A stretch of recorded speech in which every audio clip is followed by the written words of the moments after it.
Good morning. Well, good morning, everybody. Time to wake up. Who's in my woke crew this morning? Hello, Aaron West. Glad to see you. Put that on live chat. All right, here we are in Las Vegas, Nevada. At least I am. I'm in Las Vegas, Nevada. And let me go ahead and put this on over here so I can see chats better. Hopefully it's going out. My connection has been kind of weird and iffy over here. And there I am. Let's put that volume down so I don't have two of me. You know what I mean? All right. Hey there, Aaron West. Man, I just turned this thing on. I didn't send out any notifications. So we're just gonna go for it. See what happens. Let's let the chips fall where they may, as I like to say. I'm gonna switch glasses because the reading glasses actually work better. I mean, when it comes to just this close-up stuff. So here we go, the readers. And there we go. All right, so here it is. August 10th already. Wow, August 10th. And in Las Vegas, it's 9:55 in the morning. And it is already, it's only 84 degrees.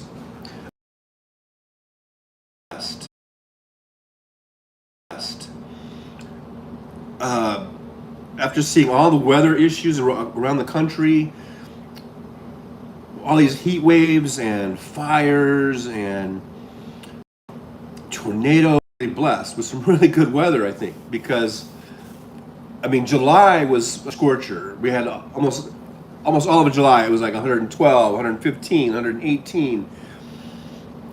The overnight lows were like 100 degrees. So we had a pretty hot July. And then we started getting these like monsoons, or we started getting the remnants of some monsoons that were coming through, and we've gotten a little bit of rain. It hasn't been real super heavy, but we've had a few days of rain here and there. It just kept things nice and cool. And by nice and cool, I mean we've had 100-degree days, but a lot of days didn't even get 100. Our highs were 98, 99. And then the overnight lows are in the 70s. So this has been really great so far, the first 10 days of August. I'm really surprised. Because after having that really kind of a scorching July, I was thinking, well, August is going to be even worse because August is, almost always hotter than July. So far it hasn't. Knock on wood. I think this is a wood desk here.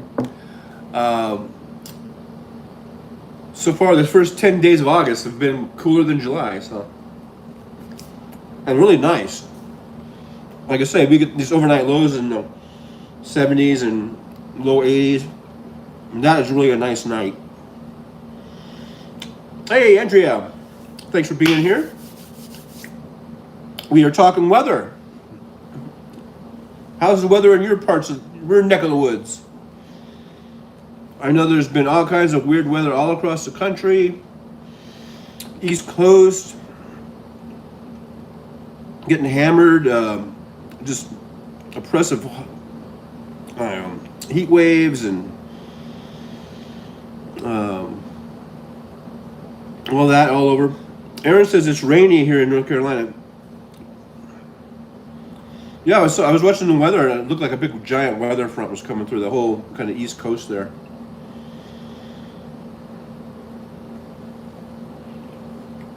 So just be careful.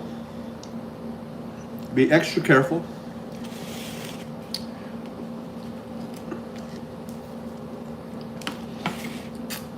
All right. Let me get a napkin.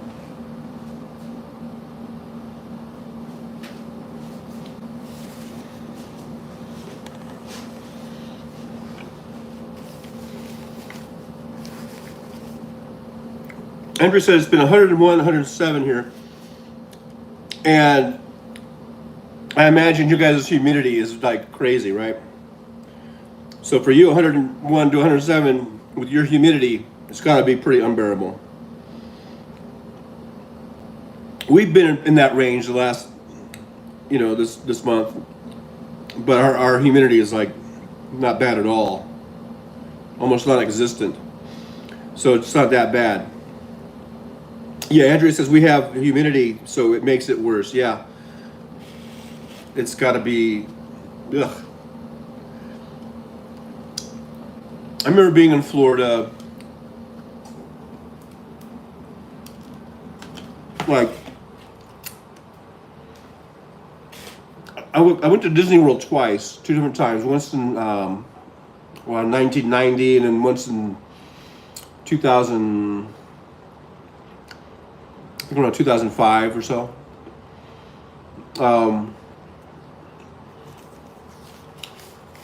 And then plus, as a truck driver, I was there. I went through there a couple times. I didn't go through Florida too many times, but I remember.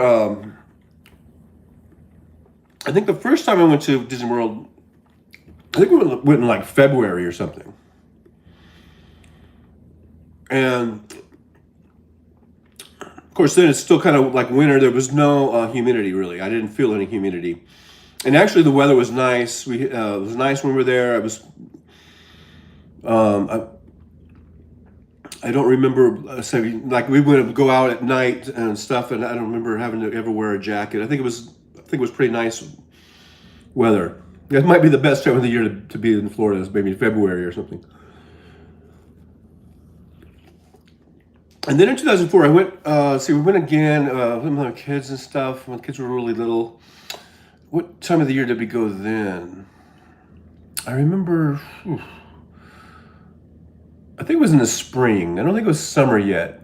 Might have been early spring, like spring break or something. But my kids were really little, like 5 years old, 3 and 5 or something, or maybe 4 and 6. And I remember the humidity wasn't too bad. I think it was still early enough in the year where you could just start to just feel the humidity kind of just starting to get there, but it wasn't too bad yet. So I think we were still there early in the year, but I think it was a little bit like early spring, and it wasn't too bad. And then as a truck driver, I have been through there like in the summertime, and you could just feel it. I mean, it was just completely different. So these different times of the year, you can really. It really does make a difference. Andrew said they've had extreme heat advisories, and that she has a gallon of water in her car always. Is that for you or is that for the car?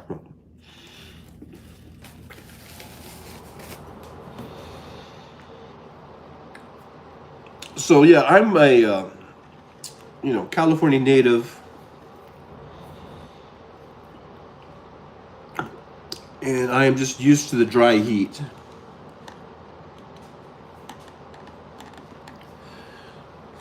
So whenever I go anywhere, even Texas,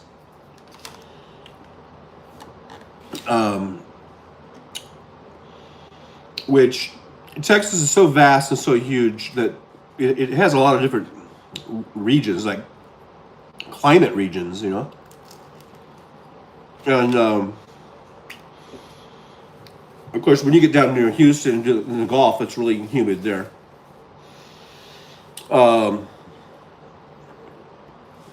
But even up in Dallas, Fort Worth, you can feel the humidity compared to California.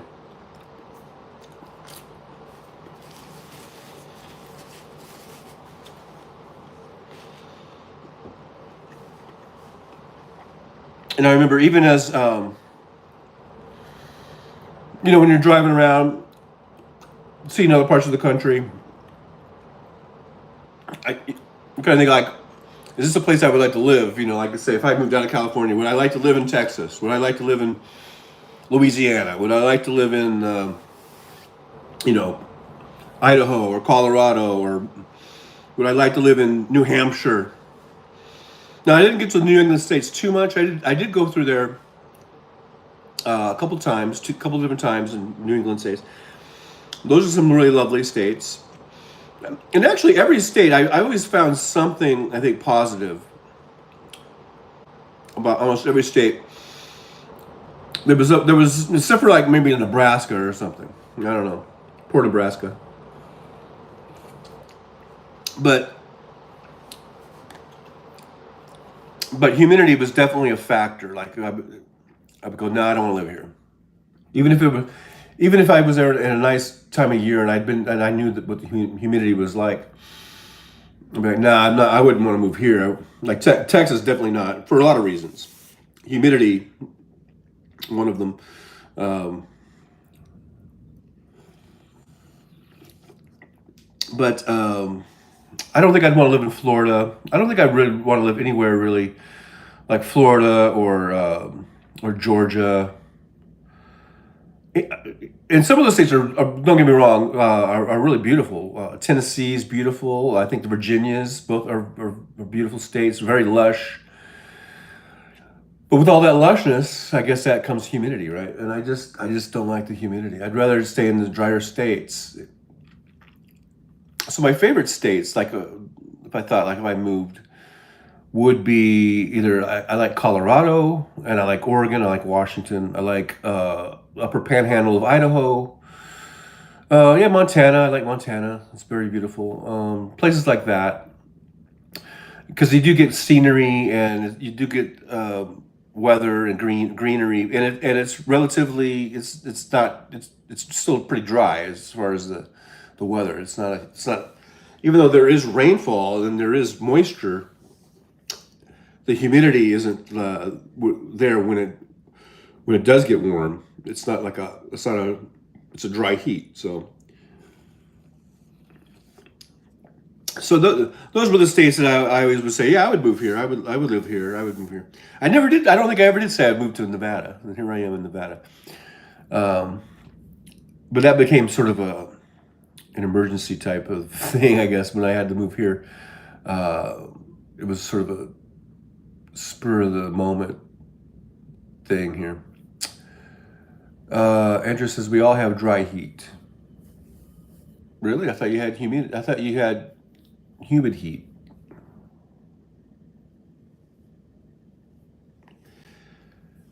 I thought it was the humidity that you had that made it so awful.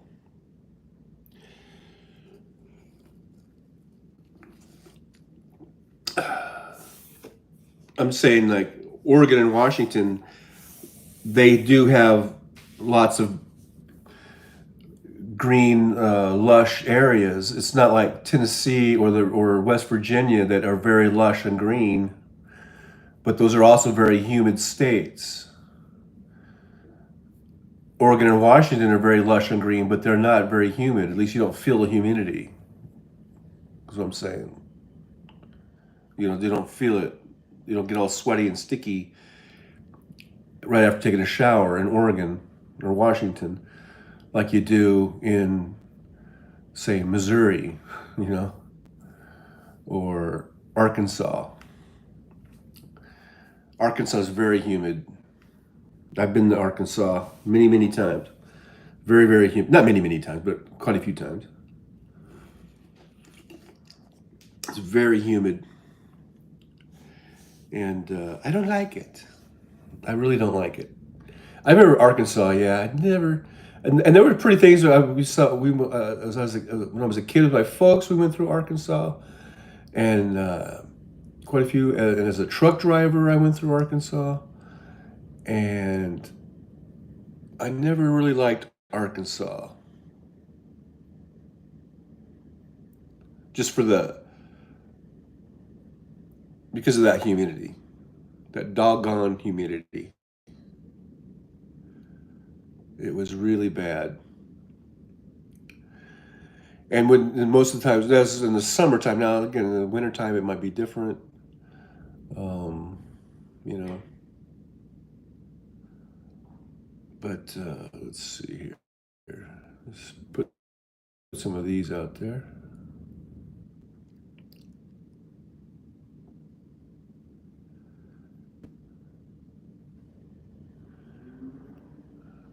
Alrighty. So, are you guys on Threads? Who's on Threads? I just posted something on Threads, just for the heck of it. And but anyhow, enough of the weather. Enough of that weather talk. Let's see what is going on in the world here. What is going on? I've been asleep all night. I haven't checked any of my socials or any of my news feeds to speak of. So let's see what's been going on in the world of X. In the world of the X. I missed the Stephanie Miller show this morning. I slept right through it.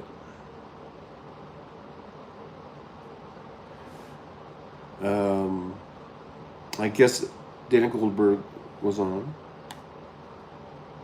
I see Andrea posted the Stephanie Miller show was on.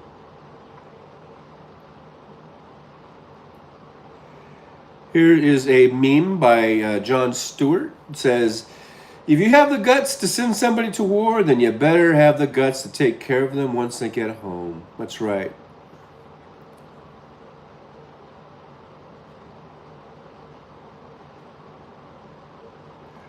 The Dodgers swept the Diamondbacks. It was just a 2-game set, so, you know. But still, it's a sweep, it's a sweep. I'll take it. Dodger Nation posted Dodgers win, Giants lose, Diamondbacks lose, Padres lose, back-to-back perfect nights in the NL West. T-Pain posted Donald Trump is human trash. That's why MAGA loves him. He's one of their own.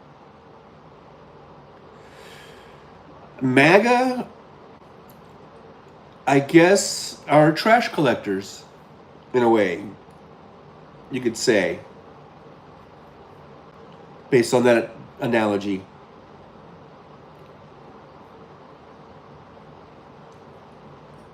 Robbie Robertson passed away. Rest in peace, Robbie Robertson. Let's see here. Hal Sparks posted Devin Nunes. Oh no, is it Devin Nunes? Yeah. Some ridiculousness going on there. Hal Sparks 2 hours ago posted, "Hey Red States, why are you raising gas prices? Just to torture your voters and blame Washington?"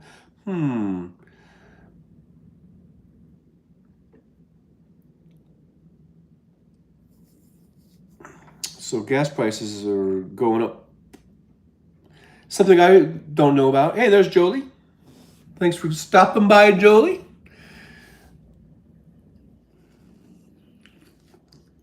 At least I got on in the 9 o'clock hour here in Pacific time. It's 10:12 now. I think I came on before. It was still in the 9 o'clock hour. So, you know,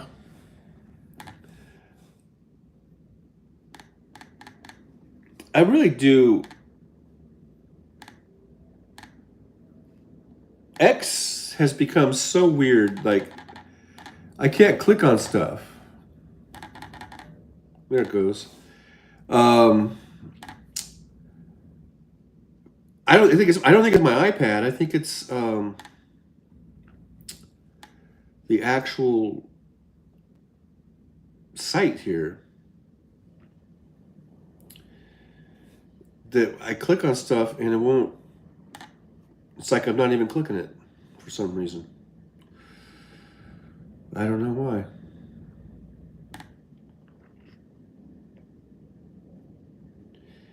And it makes me angry. It's so angry. I get so angry.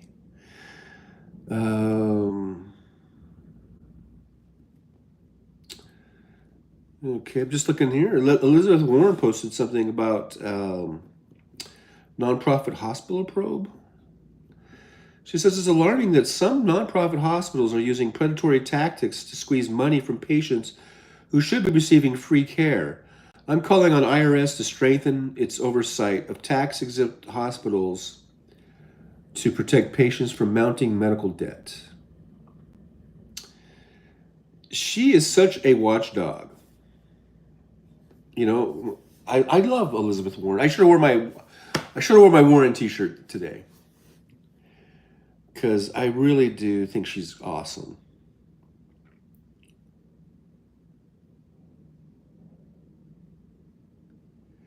Hal Sparks posted this meme, I guess you would call it.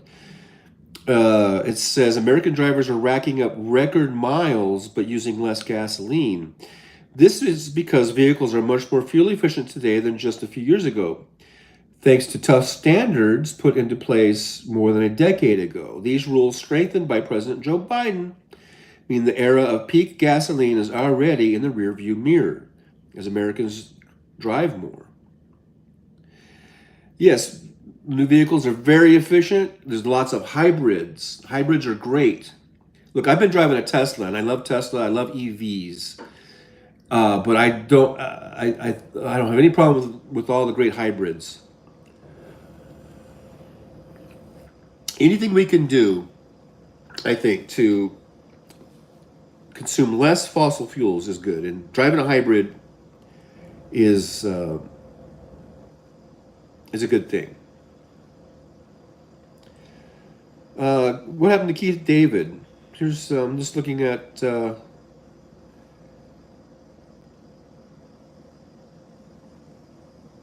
Oh, he's taking over for Lance Reddick in a voiceover. Okay.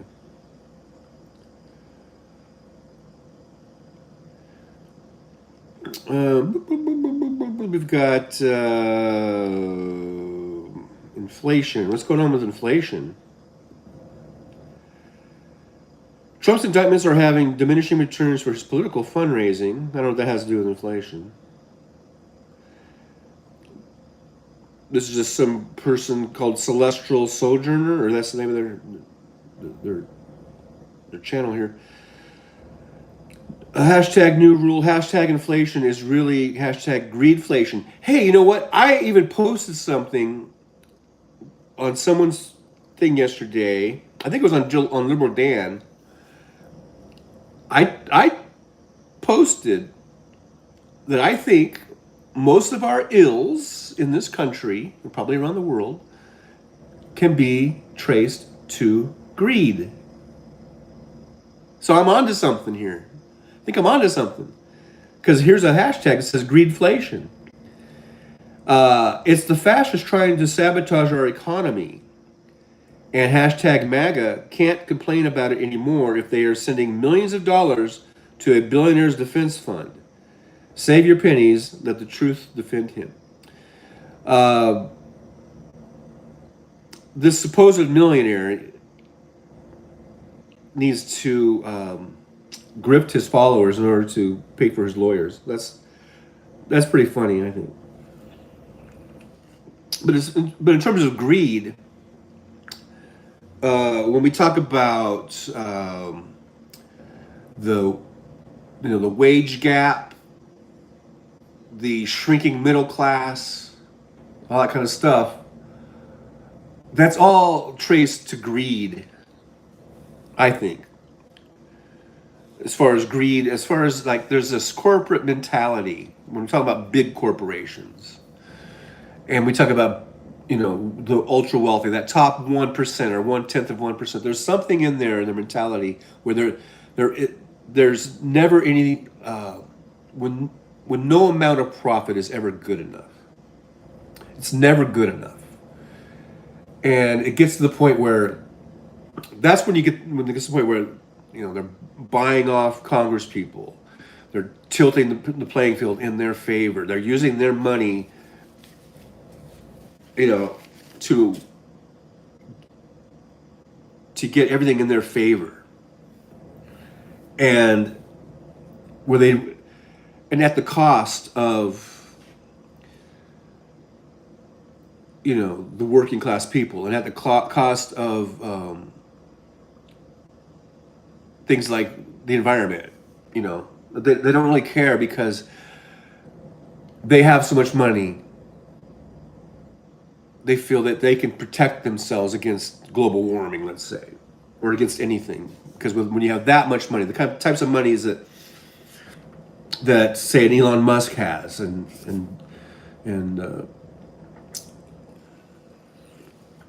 what's his face from Amazon, and all these guys that they can they feel that they can build whatever protections they need against, whether it's actual physical things, or whether whatever it is, they can just spin their way out of it.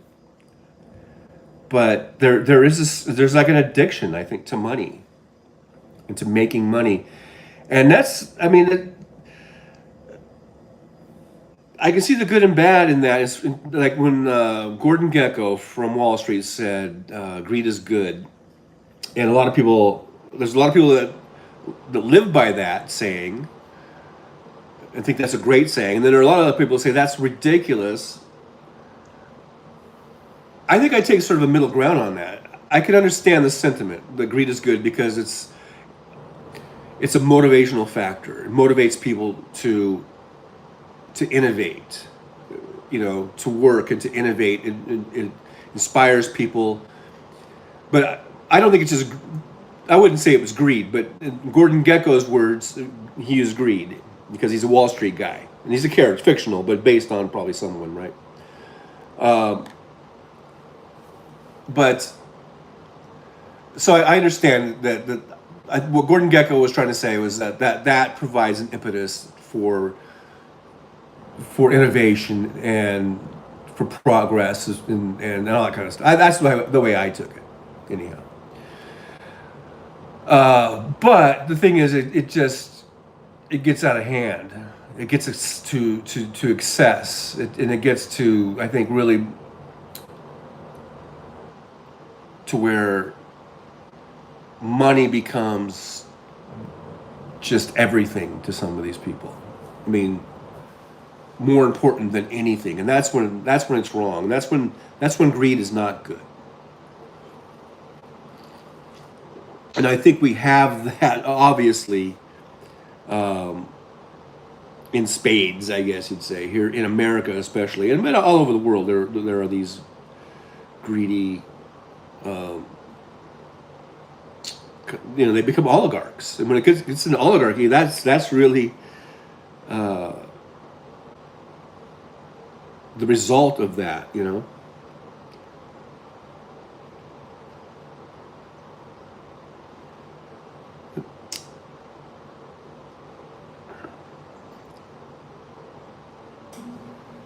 So let's see. Here's something that Hal posted 2 hours ago. And he says, the ruble is at its lowest value in 25 years against the dollar, the yuan, the euro, and the Indian rupee. But who's counting? And he had retweeted a Russian propagandist who said, all foreign countries are laughing at us.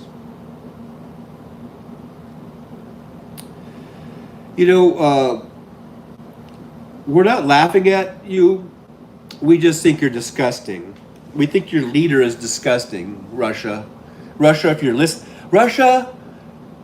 listening, we think your leader is a jackass and a homicidal maniac,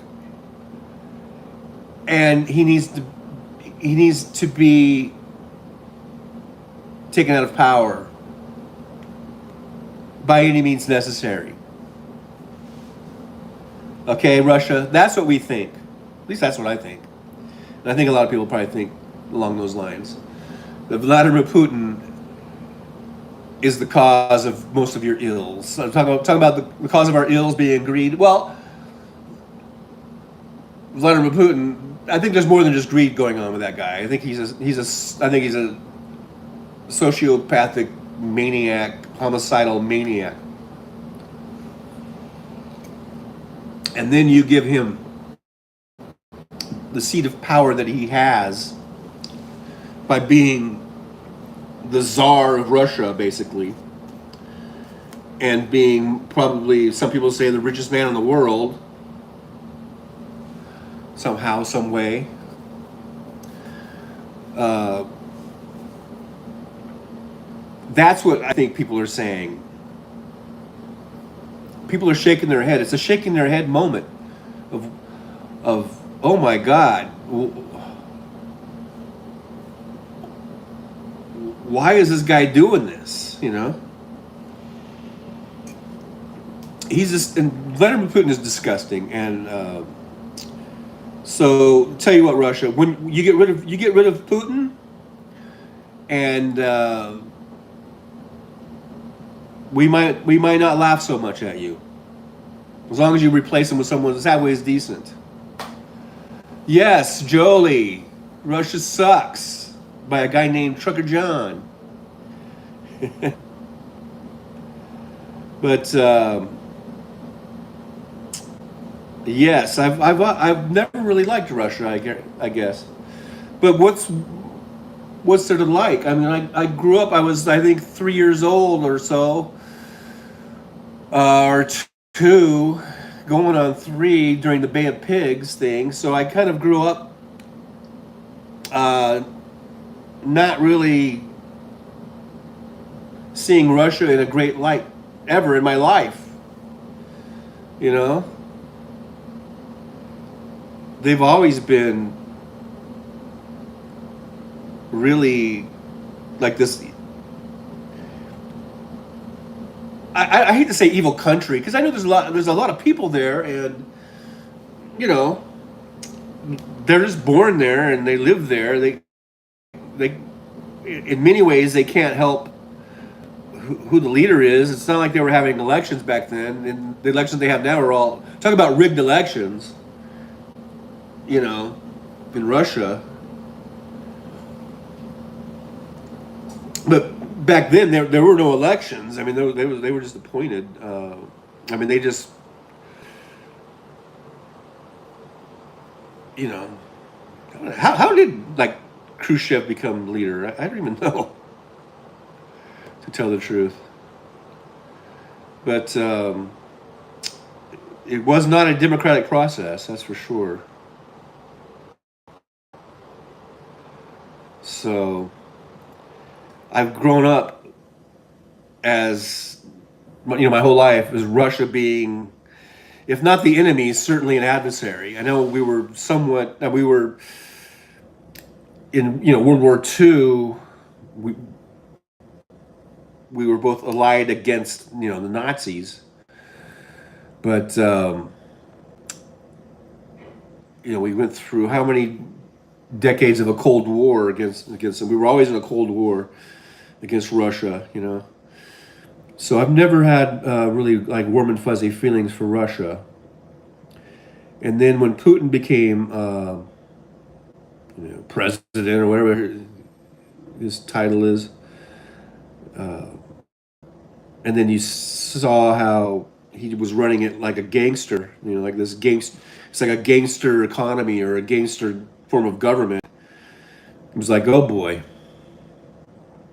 Russia's not. They haven't really gotten much better. Although there is a foundation there of now. I mean, when the old Soviet Union was dissolved and they became Russia, I mean, there is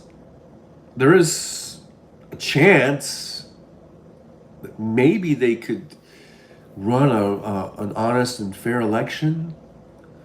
If somehow during this war it hurts Putin so bad that somehow it can take him out of power, and they can actually have maybe some sort of a fair election. And if Navalny can survive prison, maybe they can get a guy like Navalny or something. I don't know. I just wonder who would be the next leader of Russia. I mean, I remember not too long ago we thought Putin was going to die. We thought he had some kind of disease, like cancer or something. It looked like he was going to just, like he wasn't long for this world, but he's still chugging along. So I don't know, how much longer we're going to have to put up with Putin. But I mean, we all die. So at some point, the world will be rid of Putin one way or the other, whether he dies of natural causes or some disease or an extreme case of lead poisoning, if you know what I mean, or some sort of a gravity type of failure. Um,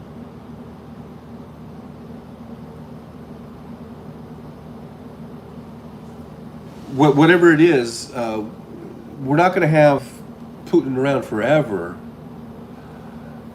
Hey, Andrea fed the kitties. That's good. They need their nummy nums. And so then what's going to happen with Russia then? Are they going to just install another dictator? Are they going to install some sort of, is it going to be like some sort of a, military run type of thing? Or are they going to actually have some sort of a democratic process and get maybe someone decent in there that will actually try to become more democratic? I guess that's the big question. So what's going to happen with Russia? Andrea says 10 days old mama stopped feeding them, fed every 2 hours. Well, that mama's a bad mama. What a bad mama. She stopped feeding her kitties. So now Andrea's got to be like the mama and feed them every 2 hours. They're little hungry little buggers. Hungry little buggers, aren't they?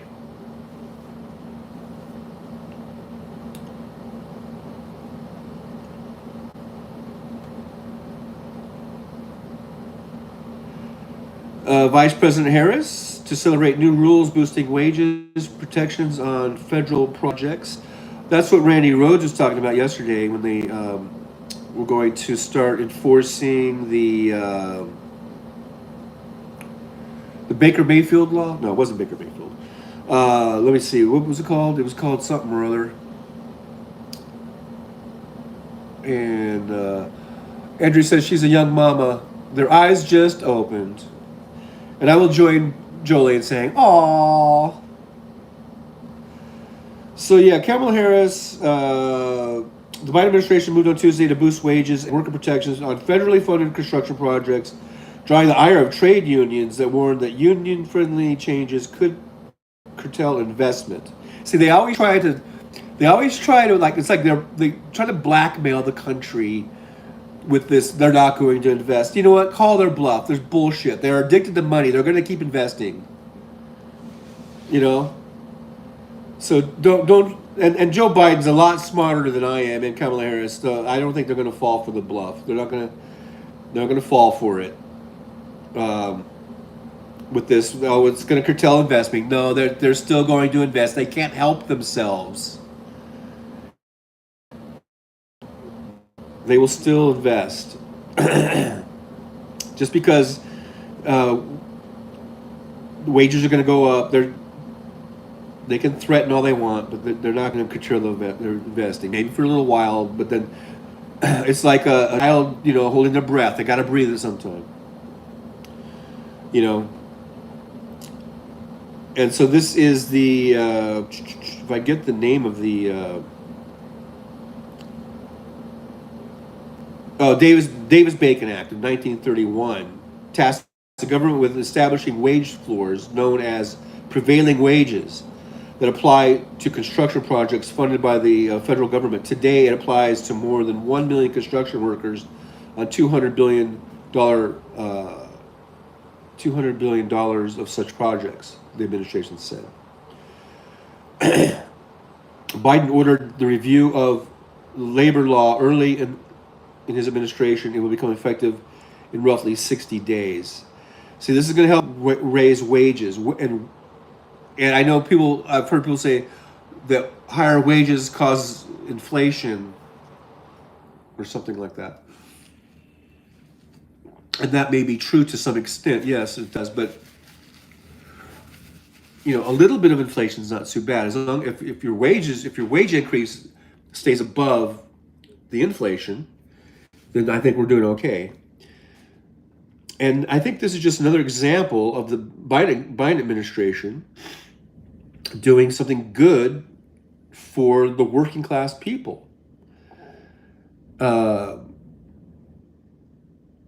and I think it makes a difference who's in there. I was talking to my daughter the other day, and she was saying, quite disturbingly to me, that she didn't think it really, she couldn't see the difference between, like who's president, whether it's a Republican or a Democrat. She didn't think it mattered. And I told her, well, it does matter because she said, I don't think the president really does anything and all this kind of stuff. It's kind of this thing you kind of hear, I've heard people say that before.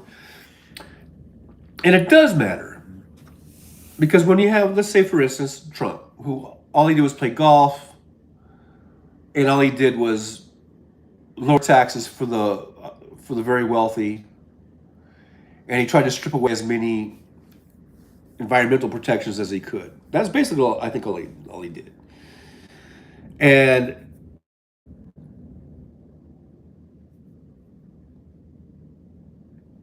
then when Biden gets in, I mean, his policies that he wanted to get through, like the CHIPS Act and the Inflation Reduction Act, those are leading to shovel-ready jobs. Those are leading to more and more jobs and to higher wages. I mean, we can see the difference immediately, almost. When you see those guys on the road with a shovel in their hand, or operating a backhoe, or operating whatever the heavy equipment that they're doing, those guys are getting paid. And when those guys get paid, they go out and spend and buy stuff. When people get paid and when they get raises, they go out and they buy stuff. And that stimulates the economy in so many ways.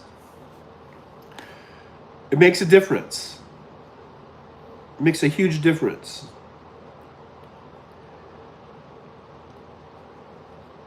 And this Davis-Bacon Act is just an example of that. The guy who shot Megan Thee Stallion, 10 years in prison.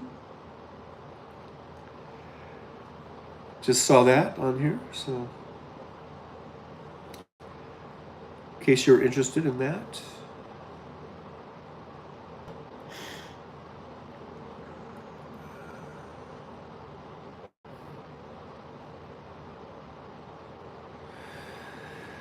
UAW is having some contract disagreements with the auto manufacturers, apparently. More sexual abuse allegations involving the Catholic Church in Peru. That keeps going on, huh? Seems like that never ends.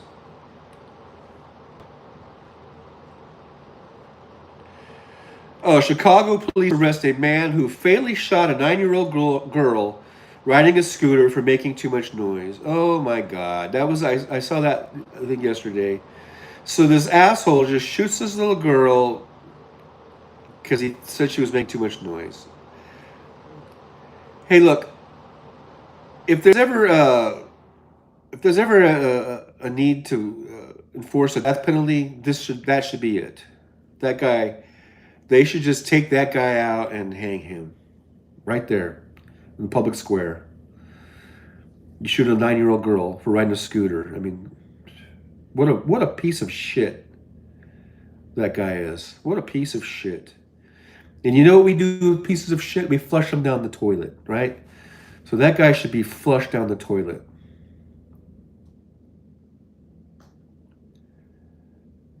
Here's Katie Porter. She's running for Senate in California. She's going to be running against Adam Schiff. And I think there's another big candidate. It's kind of weird how they're all kind of running against each other. I wish Katie Porter would stay. I mean, we need her in the House too, because if she's not there, then we'll get a Republican. Here's a guy 72 years old, and he got a college degree. And apparently his mother is still alive in her 90s. So she was very happy that he got some sort of degree here in his 70s. Hey, here's someone named Mary Fowler who did something. Is it soccer? Oh, yeah, it's in soccer. I guess there's a Mary Fowler who plays. It might be Austria or Australia. No, is it Austria? I don't know. But she is very happy because she just made a goal. So let's hear it for the Fowlers out there in the world. She scored a winning goal, I think. And there she goes. Yeah, she put it right in there. Oh, it says Ford. Oh, so Ford hit the goal. What a ball, Mary Fowler. So I don't know who Mary Fowler is. Maybe Mary Fowler was the poor goalie that got scored on. I don't know. Shows you how much I know about soccer. This is the World Cup. The Americans lost. I was watching that World Cup game. The Americans lost. And it was really a shame because, I mean, the whole game, Americans were it seemed like the Americans were dominating, and even though it was a 0-0 game, it went into that tiebreaker thing. The whole game was the Americans shooting. They had the ball the whole time. They were shooting on the goalie. I mean, I didn't see the stats, but their shots on goalie had to be like 10-1 in favor of the whatchamacallits that they played, and they still couldn't score. And so their goalie played a hell of a game. I'll give her that much.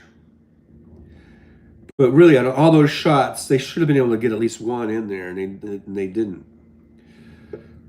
So I guess they deserve to lose. Is that what I'm trying to say? Is that what I'm trying to say? They deserve to lose. Well, I mean, they certainly had plenty of opportunities to score, and they couldn't get it in there. So I blame it on who are we blaming it on? Are we blaming it on Biden?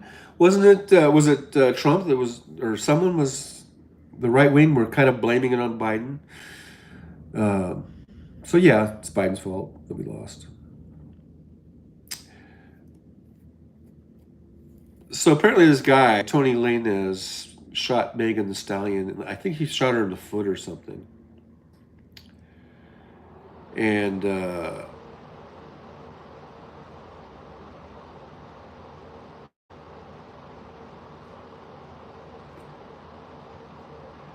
was a couple of years ago, I think. And they just now sent this guy to 10 years.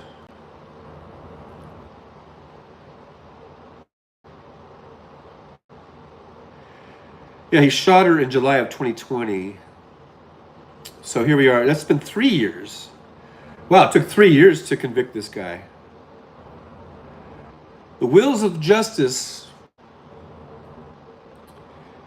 just flying along. I tell you, by golly. So we complain about how long it takes to to bring Trump to justice. That's just the way it is in the justice system. You know, they can get delays and continuances and all this kind of shit. But eventually, their day comes, like with that guy.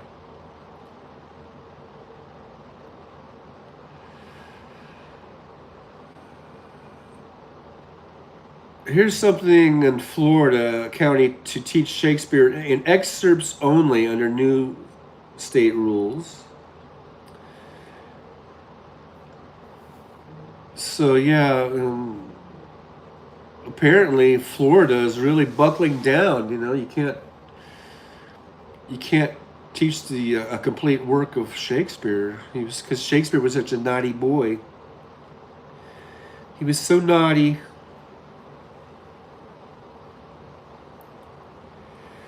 Here's some Nevada news, since I'm in Nevada.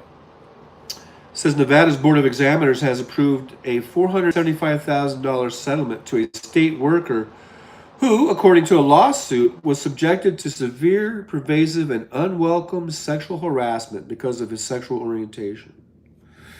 Wow, so now they got to pony up 475 grand. Hopefully that'll teach them a lesson. Hopefully.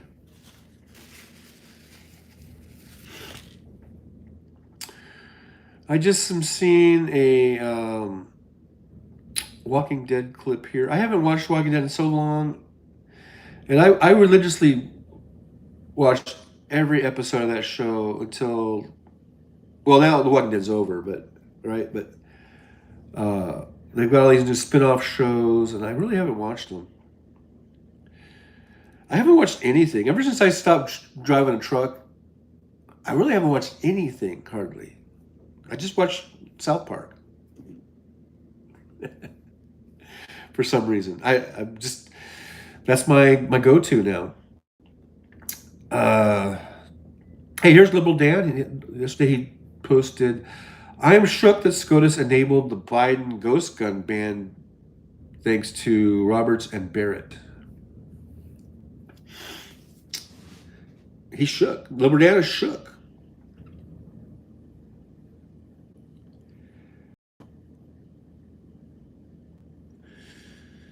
Oh boy, Carrie Lake says she's going to run for Senate or something. Oh boy. My first reaction is she's not going to win, but then my second reaction is Arizona.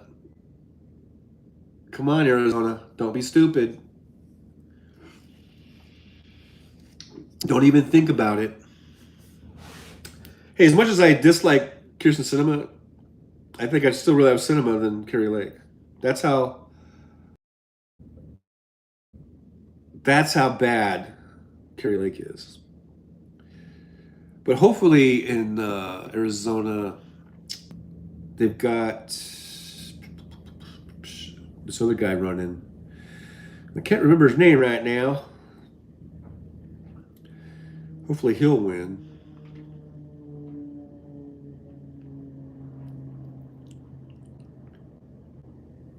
President Biden calls the move to protect sacred lands near the Grand Canyon. Oh yes, that's an important thing too, I think.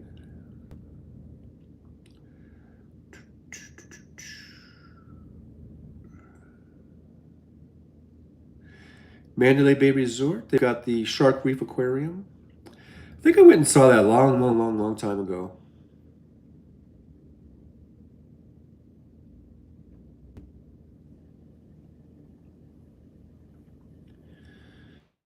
Speak of the Devil.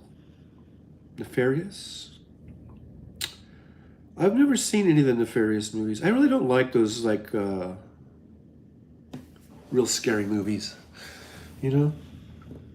I just don't like them. I mean, there's one thing to be a scary movie, and there's one thing to be like, I don't know, gross. I don't know. They just seem gross to me. They seem somewhat gross to me. So where is where are my regulars at? Where's Wes? Is he Is he cleaning his gutters out? What's Wes doing? Where my peeps at? Who do we got in the chat today? Is Andrea still there? We got Andrea and Jolie. I know Erin was here for a while, but she may have flown the coop. Hey, Chad Freeman. Chad Freeman's in the house. Chad Freeman has a channel. He does a lot of great musical stuff. What's the name of your channel, Chad? If you want to put it in there, go ahead and put it in there. Hey, Andrea. Thanks for being here still. Yeah, Chad Freeman does some great music shows. Plays music. So check out Chad. Erin is here but working. Erin, you little worker. You little busy bee. What are you doing, Erin? Jolie West, message West, no response. Hopefully he's all right.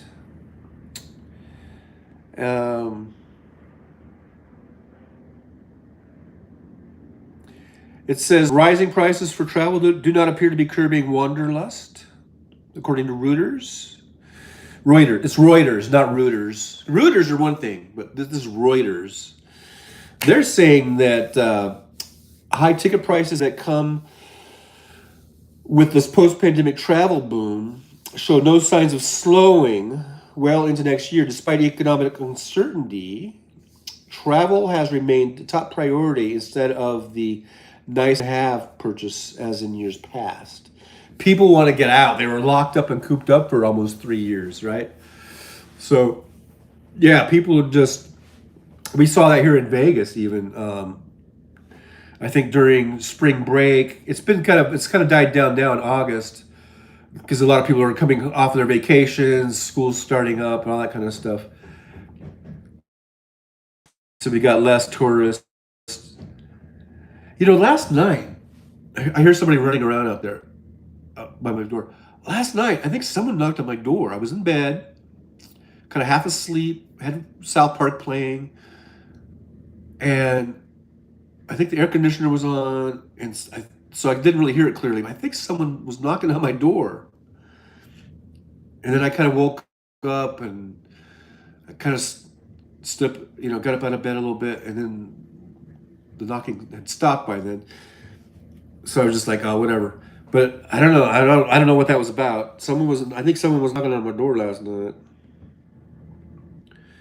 So that's kind of weird.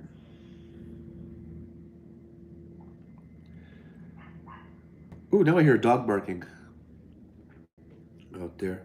But what was I saying before I rudely interrupted myself? Something about Las Vegas. We really saw, I think, a resurgence. This has been the biggest year this year for Vegas since the pandemic, and really, and I've been able to see it as an Uber driver. I've been able to really see it, and so I started driving really in March. It was the last week of February, actually, officially 3 days, the last 3 days of February, and then since then March, April, May, June, July, August. So. Really in March was crazy here. March was, and then April was really busy. Then it kind of started dying down in May. But then when we got to like Memorial Day weekend was crazy. And then June was pretty good. July was good. I mean, and now it sort of seems to be dying down a little bit now. But Vegas has been really, really, really the busiest it's been in 3 or 4 years, So people, are really just wanting to get out of the house and go out and do things, and so that I could understand that report about even though airplane tickets are more expensive and maybe hotels are more expensive or whatever, people are like, so what? I want to get out of the goddamn house and go do some stuff. Here is someone named Michaela, or Mikola. I don't know if this is a young person, but it says the Democratic youth vote at Ohio State just voted 98% no in tonight's Ohio special election. Congratulations, the future of America is in the hands of our young progressive voters. Bravo, bravo. Vote blue in 2024. Vote Joe. Wow. And that, uh, and that we've talked about, people have talked about the boomers and the zoomers. I'm a boomer. And the zoomers, we gotta, I think we're coming together here, and we're gonna beat fascism together. We're gonna beat the fascists over there in the GOP. We gotta do it. Don't boo, vote. Is what I always like to say. Obama copied me on that. Don't boo, vote. That was kind of my Obama. Obama seemed to be kind of like, be right back. Work calling. All right, Andrea, be that way. Do work. Go to work. I understand. I see where your priorities are at.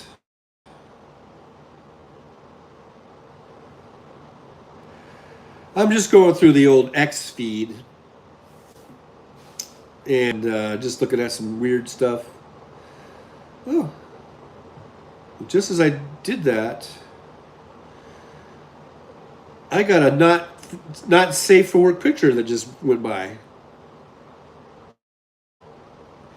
And I don't mind one bit.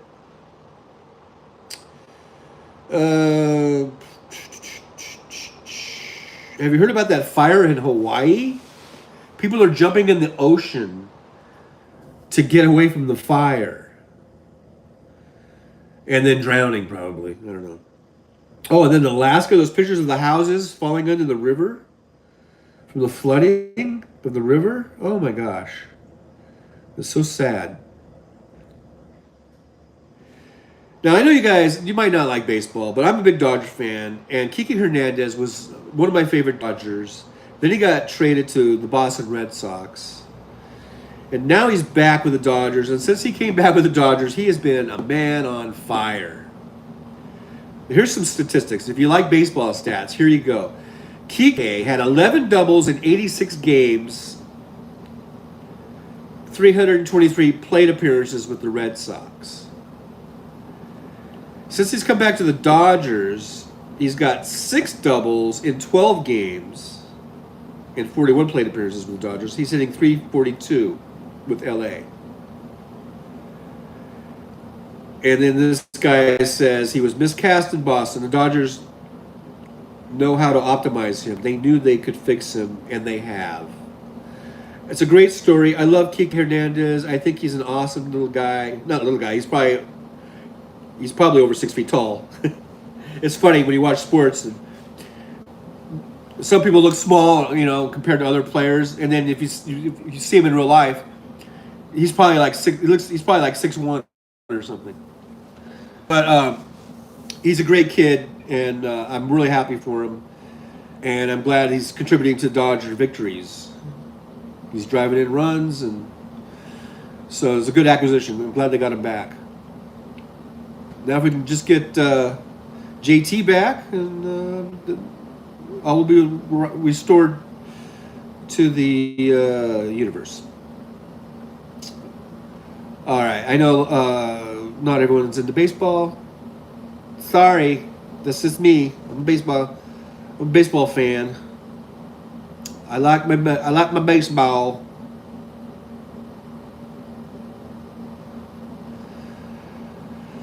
Now this is from Politico. It says Biden's healthcare wins are being undone and at the worst possible time.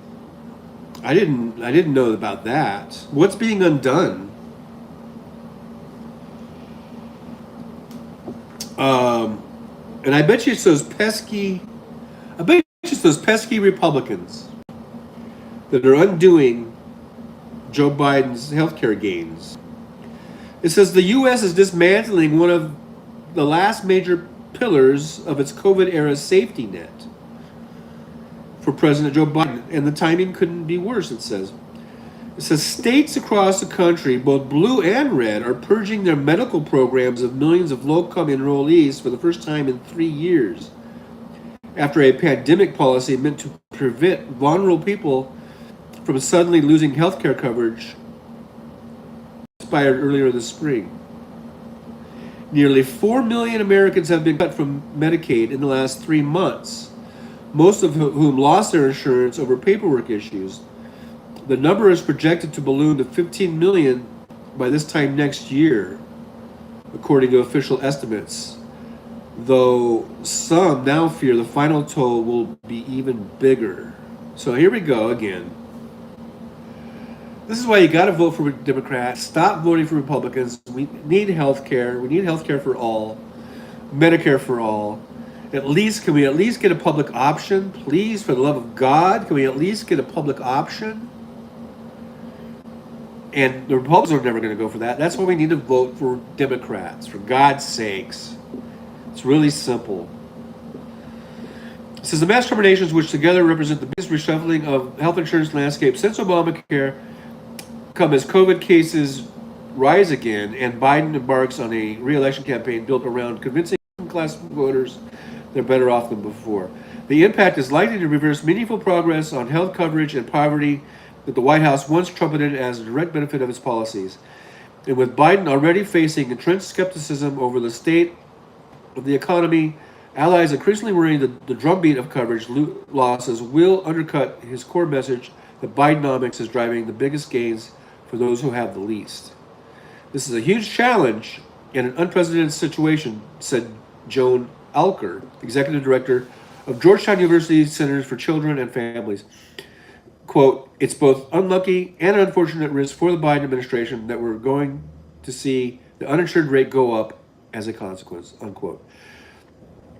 Congress ordered states in early 2020 to halt requirements that Medicaid enrollees renew their coverage each year, ensuring poor Americans would remain continuously insured throughout the COVID crisis. The Medicaid population swelled to a record 93 million as a result, with 1 in 4 Americans insured by the program. But when Congress entered the protection in April, ahead of the expiration of the COVID public health emergency, states began combing their Medicaid rolls in search of those who no longer qualify because they make too much money or another factor, like pregnancy or parenting status has changed. Florida kicked more than 400,000 people out of Medicaid. Of course they did. In its first 3 months. Texas, why is it always Florida and Texas? Texas dropped over 500,000 people in a single month, with the vast majority cut off for failing to submit the required paperwork rather than an official determination they were ineligible. And in Arkansas, another back-ass-word state, where GOP Governor Sarah Huckabee Sanders' administration is taking 6 months to complete its eligibility review, more than 300,000 have lost coverage, including more than 108,000 children. So just on those 3 states alone, what was it, 400,000 and 300,000 or something of this nature? In Florida, what was Florida? 400,000 in Florida, 300,000 in Texas. That's 700,000. Another, in Arkansas, 300,000. Jesus Christ. What are we at, 1,000,001 or something? What was it? 700. So that's a million people right there, just from those 3 back-assward states. It's so much worse than I thought, says Trevor Hawkins, an attorney with Legal Aid of Arkansas. The system is just so flawed that it's causing way too many people to lose coverage, and it shouldn't be. I did not think that they would consistently, across 3 months, terminate 60,000 plus people. That number is. I just can't wrap my mind around it, unquote. Arkansas health officials have said they are working to comply with normal eligibility rules set by Congress and the administration. Here's a quote here. This is exactly how the system is supposed to work. We are ensuring that benefits remain available for Arkansans who truly need them. And we are also working to make sure those who no longer qualify know about available options of healthcare coverage, said Christy Putnam, Arkansas Department of Human Services. Yeah, I bet they are. Inside the Biden administration, officials say they've made it a top priority to pressure states to correct errors and minimize coverage losses. They downplay the political peril, insisting that the behind-the-scenes work is having substantial impact across the country. Okay, well, here's what's happening. Open enrollment is coming up in November, right? Usually, isn't that when it is? So the Biden administration, I think, needs to make a really big push, really big, get the word out there, get those PSAs, those public service announcements out there about open enrollment, at least, so people can get back and get insured. Anyhow, so that's, I'm not going to keep going on that, but political seems to be concerned about that. How that plays out in the election, I guess we'll see. Hopefully by then the administration will have it worked out, and we do have this open enrollment season right now coming up. We might see a big push in public service announcements about that, about getting people insured, getting health coverage. And it would be really nice if we could get a public option.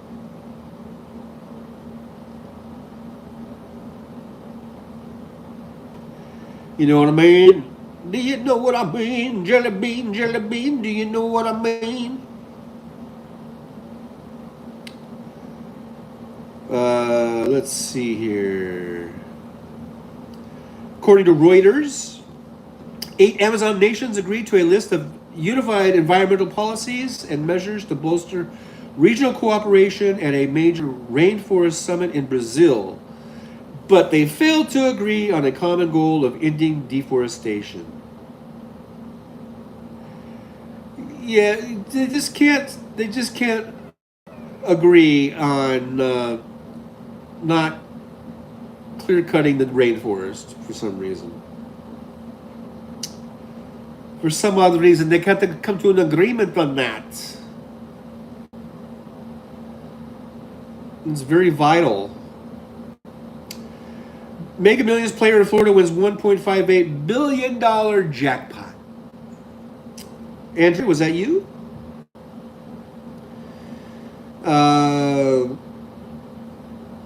Why am I getting... Oh, it's an ad from Steve Scalise.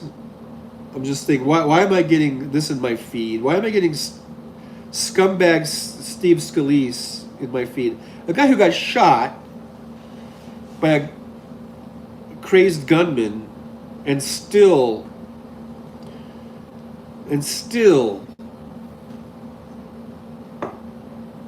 how does Hal Sparks say it? Gargles the balls of the NRA? Is that how Hal Sparks would say it? There's a picture of Robin Williams. Oh, I like Robin Williams. Ooh, here's a big picture of some... Oh, there was an explosion.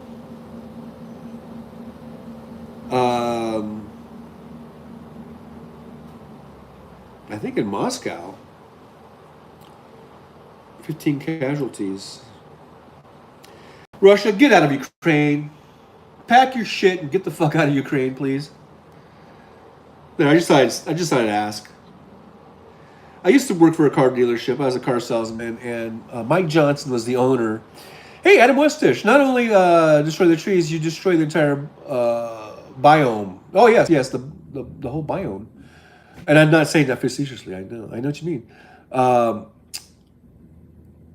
The fungal organism, everything, but that controls the water flow even, also causes erosion and massive unfixable problems. Yep, gargling their balls, laughing out loud. Boom. Hey, Adam, glad to see you here. Thanks for being here. Make sure you hit the thumbs up, subscribe, share, all that good stuff. I haven't said that in a while. We only got 8 thumbs ups, guys. Come on, we need some more thumbs ups. Because where else are you going to see this titillating type of content? Nowhere.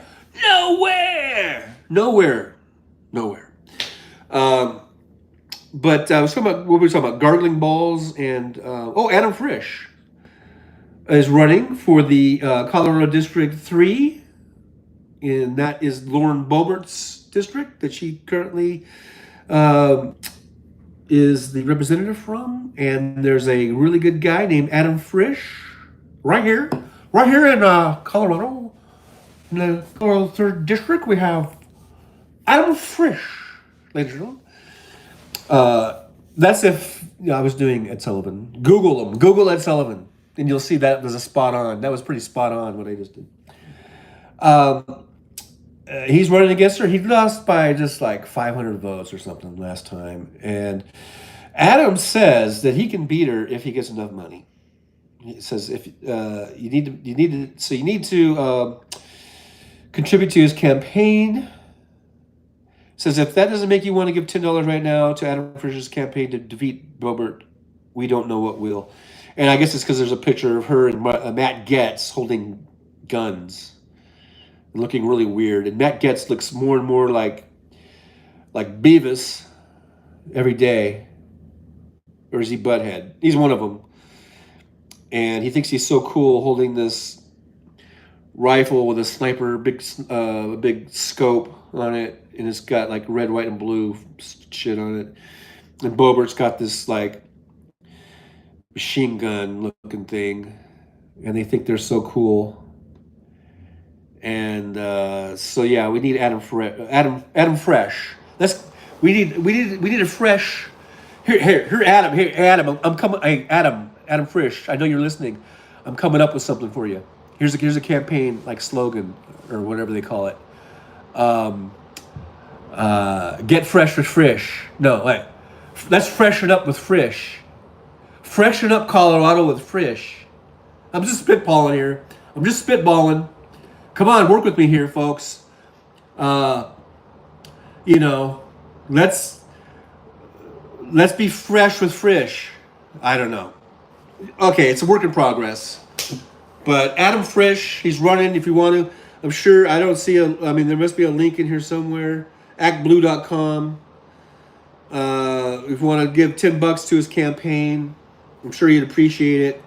And I think the rest of the country would appreciate it. If we can get rid of Boebert, there would be a lot of Americans across the country. It's not just the Colorado 3rd District. That's the thing. I know they represent their district at home. But they go to Washington, D.C., and they're in the Congress, and they're passing laws that affect the entire country. So it's twofold.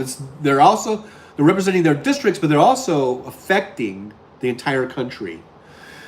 Adam Weston says, we need fresh Adam, not spoiled Boebert. Going to take work. Yeah, I think we need to work on that one, too. That one's a little fleshy. I don't know. Fleshy's the right thing. But yeah, I get your drift, man. We need Adam Frisch. Adam Westish for Adam Frisch. I don't know. Now I'm really going off the rails here. Let's see. I'm going to go make another cup of coffee. Coffee break. Bum, bum, bum, bum. Let's take a coffee break. Coffee break. Let's take a coffee break. I need a little pick me up. Yeah. Thank you very much. Oh, thank you very much. Let me go ahead and pop another pod in the coffee machine. I'm down to my last pod. I gotta go do some shopping, guys. I'm down to the last one. Can you believe that? I've already run out of coffee.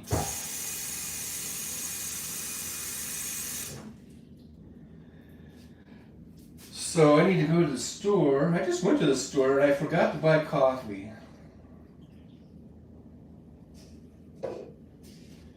So, what can I tell you? I'm a forgetful coffee maker.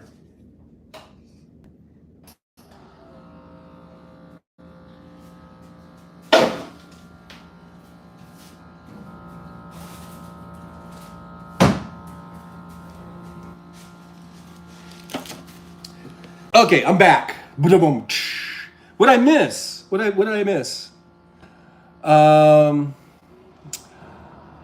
Adam says, "How are you?" To Andrea.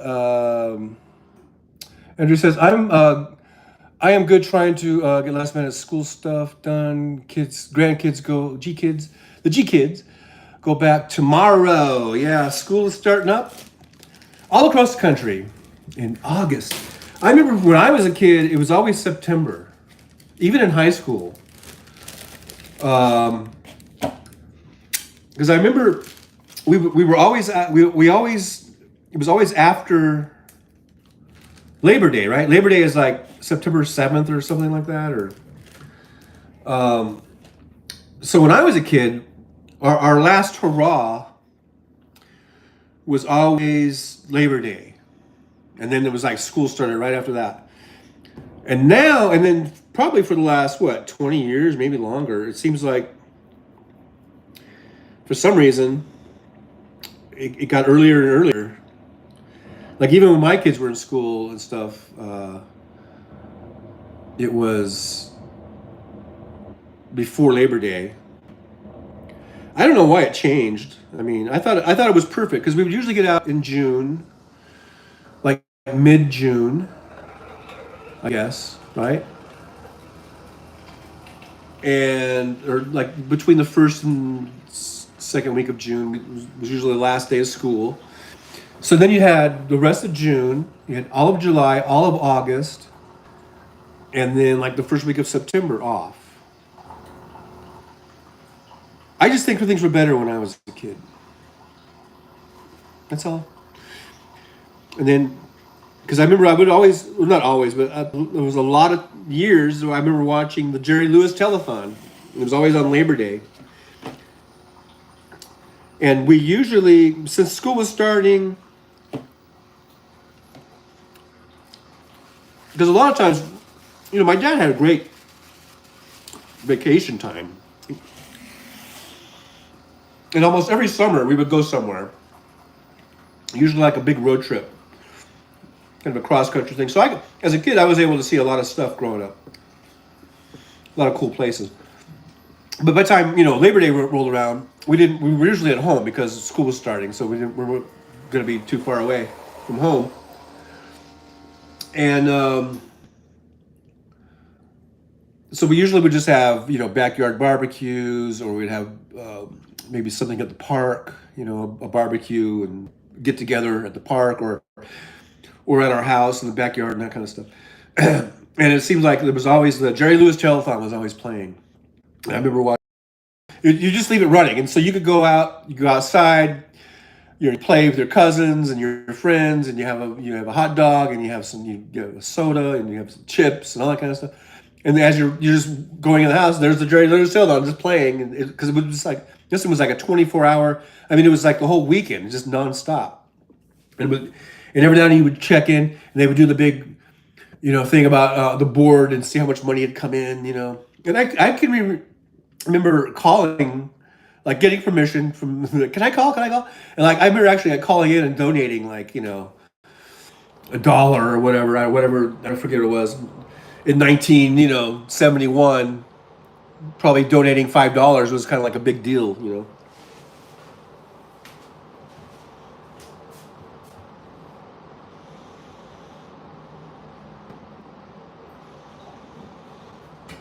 I'll be right back. I'm just getting a little, putting some creamer in my coffee.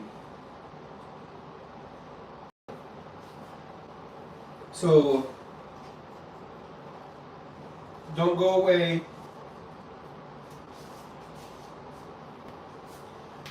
Just because I go away doesn't mean you guys got to go away. So anyhow, that was my little story about Labor Day and about school and how school usually didn't start until after Labor Day when I was a kid. And basically all the way through high school. I graduated in 1979. And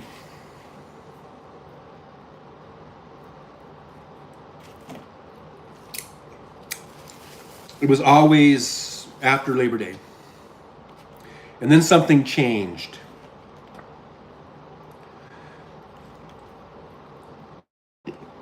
I blame the Republicans. Just blame the Republicans on everything. The summer break was too long and kids forgot everything by the time next grade started. I don't believe that. I don't believe that one bit.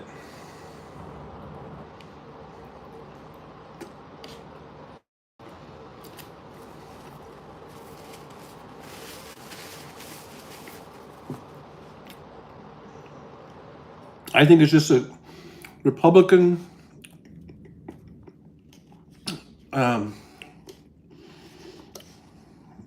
conspiracy to fuck with John Fowler.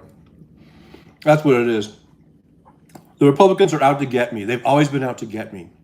Don't you know? That's why Reagan sold guns to the Contras. It was just a fuck with me.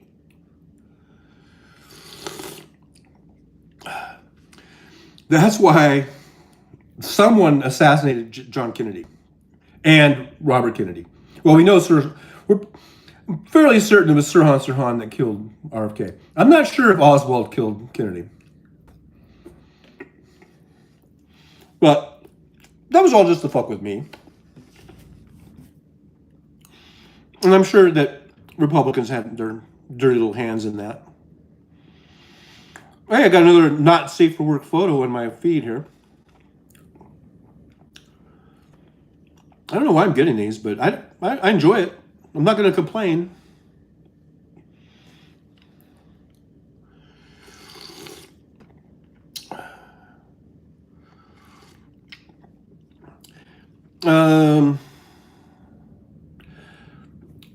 No on issue 1. So that was a big deal in Ohio yesterday, telling the Republicans, Democrats told the Republicans to go fuck themselves, basically.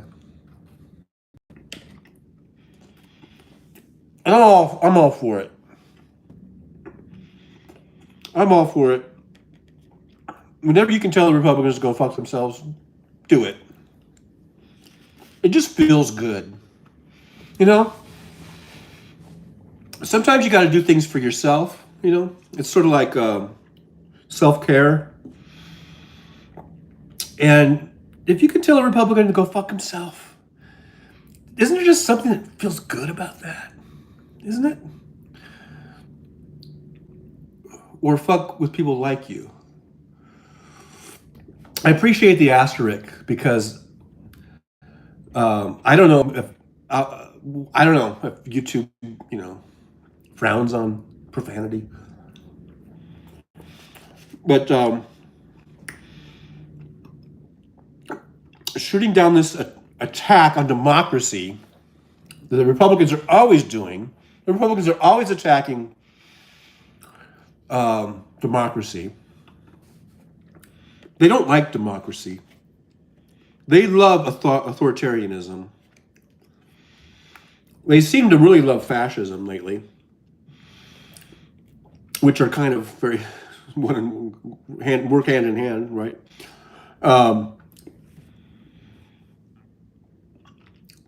They don't even like to say the word democracy or democratic. That's why they always say the Democrat Party. They'll just say we're a republic, not a democracy. Well, next time someone says that to you, next time one of these fascist Republicans say that to you, just ask them what is a republic?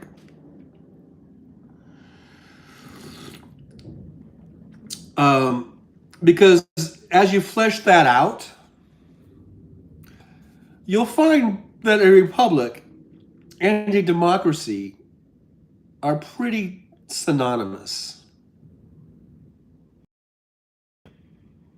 Maybe that's why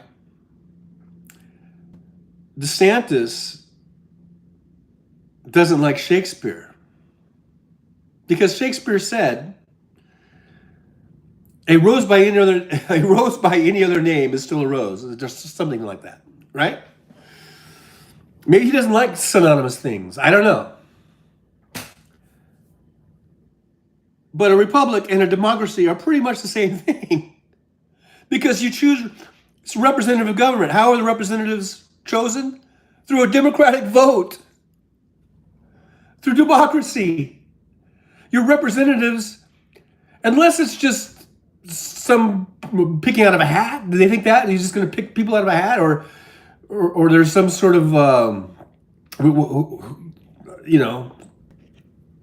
like somebody who just picks people? No, you vote for your representatives, using a democratic process. That's what that's what democracies are. Democracies are republics. They're the same thing. You numbskulls. You numbskull Republicans. It's the same goddamn thing. So you think you're all high and mighty because you say we're a republic, not a democracy. Well, you're an idiot. Republican. Talking about Republicans.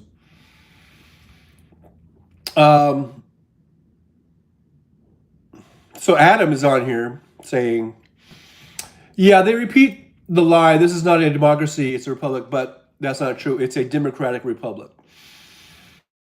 Yeah, it's not a reprivate. Right. So yeah, whenever someone gives you that shit that it's a republic, not a democracy, just ask them, okay, well then what, could you please explain to me what a republic is? And they'll say it's a representative government, probably. And you'll say, well, how are these representatives elected?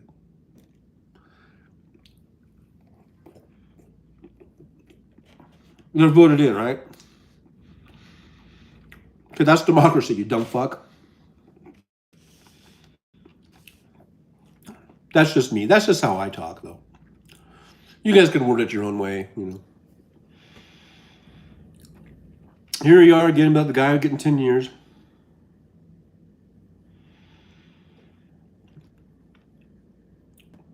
I already saw this. This Liberal Dance post about Ohio, yeah. Mission Impossible has crossed $500 million in box office. Smashing it. Smashing what? Mark Zamet, your post is stupid. Mission Impossible has crossed 500. It says 500,000? No. I think he meant 500 million. He can't even write 500 million right. He wrote 500,000. It's made more than 500,000, right? He must mean 500 million. He left off like 3 zeros in box office, smashing it. I guess smashing the box office. Terrible word structure, Mark Zamet. I'm giving you an F. Please take this back and recorrect it, and maybe I'll give you a better grade. See, I'm a lenient teacher. If I were an English teacher, I'd be somewhat lenient in that way. I'd maybe give you a chance to correct it. Joe Burrow is returning to the Bengals after a calf injury. So that's important.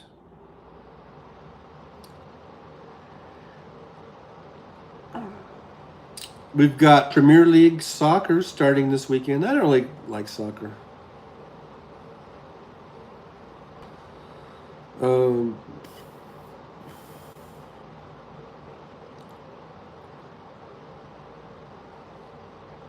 Conservatives are trying to convince Americans that just being educated is a bad thing.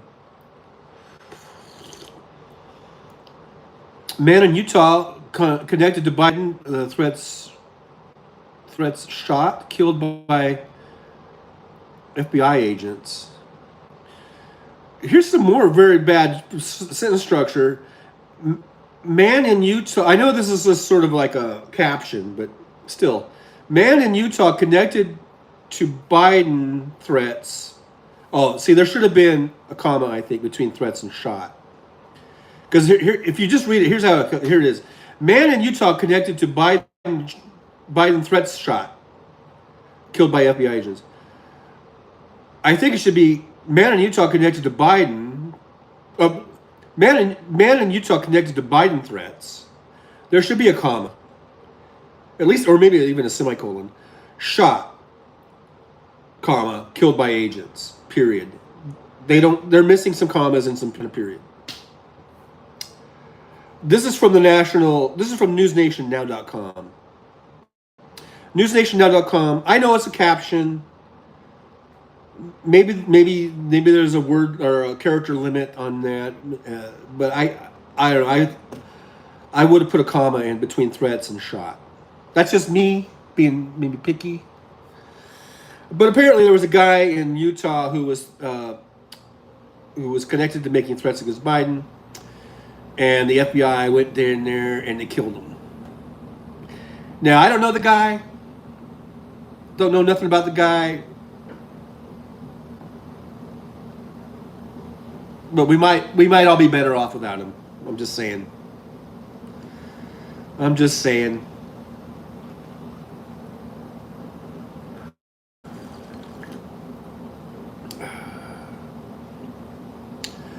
Writer's strike is still going on. Talk about greed, right? By the movie companies.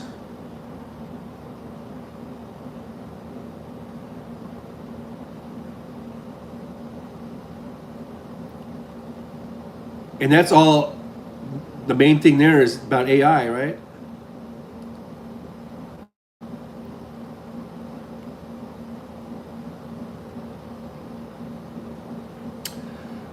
Brian Tyler Cohen. You guys have ever watched him? He's got a interview with Jamie Raskin. It's up on YouTube and Apple Podcast and Spotify. That might be a very interesting interview. I'm just saying.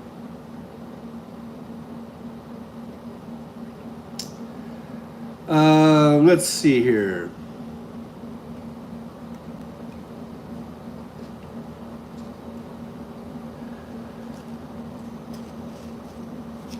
Donald Trump is going down.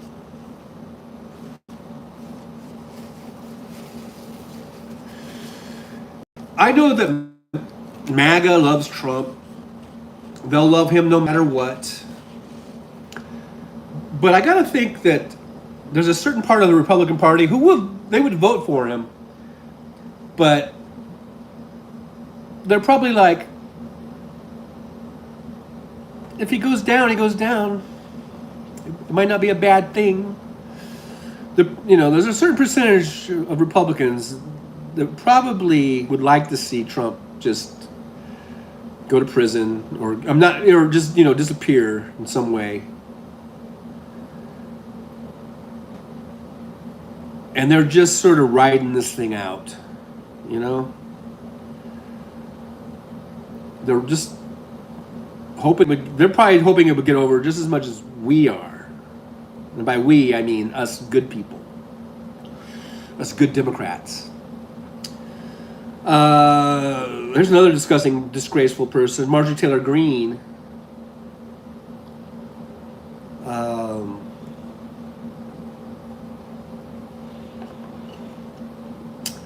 The Democrats put up a pretty good candidate against her, but her district is so ruby red, but I think he did pretty well, but just not enough. I guess the only way to replace her in that district would be with another Republican, unfortunately.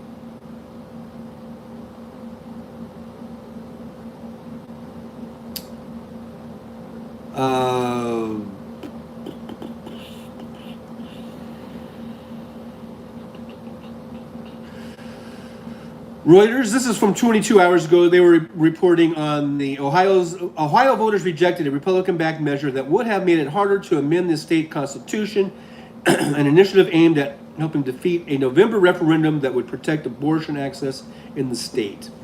Now, we're hoping, and since voters shot that down in overwhelming numbers, we're all hoping that this is a precursor to things to come in the upcoming elections, right? We're really hoping that in next November, that we're going to see a big turnout of Democratic voters and voters who are really upset about how things have been going as far as overturning Roe v. Wade, and we're really hoping this is going to lead to a really huge big blue wave. And so far, we've seen this. We saw another state that had, what was it, Missouri or something, that really showed up in big numbers to protect these reproductive rights, these women's rights about having autonomy over their own bodies. So we Democrats are really, really hoping that that is for a foreshadowing of things to come. So let's keep our fingers crossed. We just keep the momentum going, and next November we just really trounce the Republicans. That it'd be nice to get the House back, pick up some seats in the Senate, make Joe Manchin and Kyrsten Sinema irrelevant by having enough numbers that they can't hold everything up. That would be nice. And then, of course, having Joe Biden reelected. That would be really, really, really nice. So let's do it, people. Don't boo. Vote. That's my Obama. Sorry, that's the best I can do.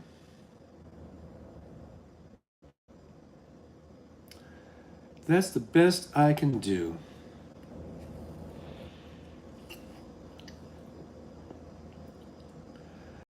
Let's see, what else is going on here?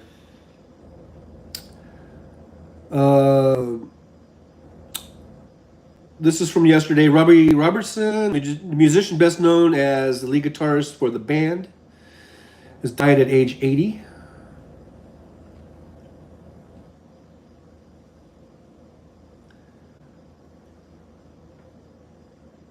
The band had some good songs. If you have a favorite song by the band, put that in the chat for me. Is Chad Freeman still on? Maybe do you know any songs by the band?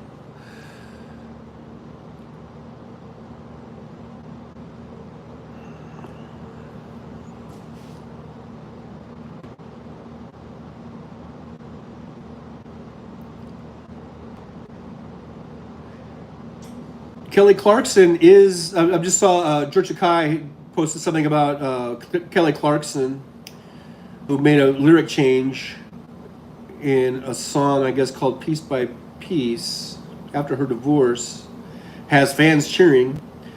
Kelly Clarkson has been playing here. I believe she's still here in town. She's been playing in Vegas at I think the Bach Theater, which is at Planet Hollywood, Miracle Mile area. I wouldn't mind seeing Kelly. I always liked Kelly Clarkson. She was my, you know what? She's the very first original American Idol. I wonder if people have forgotten that. She is the original, very first person to win on American Idol. I loved her then, and I love her now. I've always loved Kelly Clarkson. She's a great talent, I think. And she's playing here in Vegas. I should go see her. Here is Sparks from yesterday, this show. Just remember, How Sparks will be on today, I believe, at 4 p.m. Pacific time. If you guys are interested, on YouTube, right here on YouTube. How Sparks will be coming on at 4 p.m. Pacific on the good old YouTubes. And he's on Twitch. He's on Facebook. You might want to check him out. He's very interesting, very funny, and really spot on in a lot of his analysis of political matter. So I highly suggest and endorse How Sparks on YouTube. Well, like I said, Twitch, Facebook, whatever. 4 p.m. Pacific is when he'll be coming on today, and today only.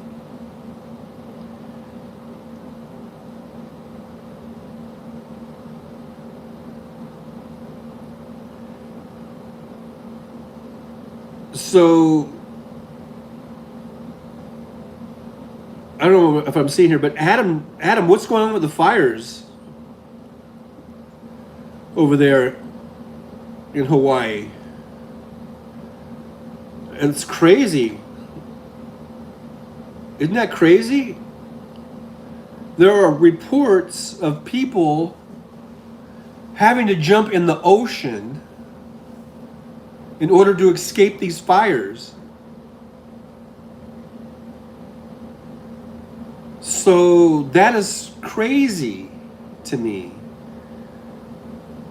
What is going on over there? I mean, it's supposed to be this tropical paradise, and apparently one of the islands there is on fire.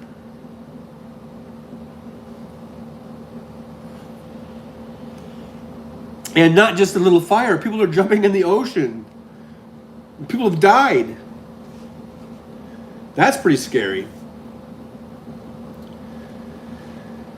Adam Wish says, I'm just looking back on the chat here. Andrea's getting storm alerts, so that's not good.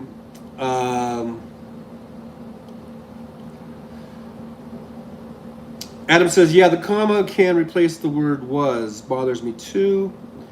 Adam says, like misspellings in YouTube thumbnails, no excuse as far as I'm concerned.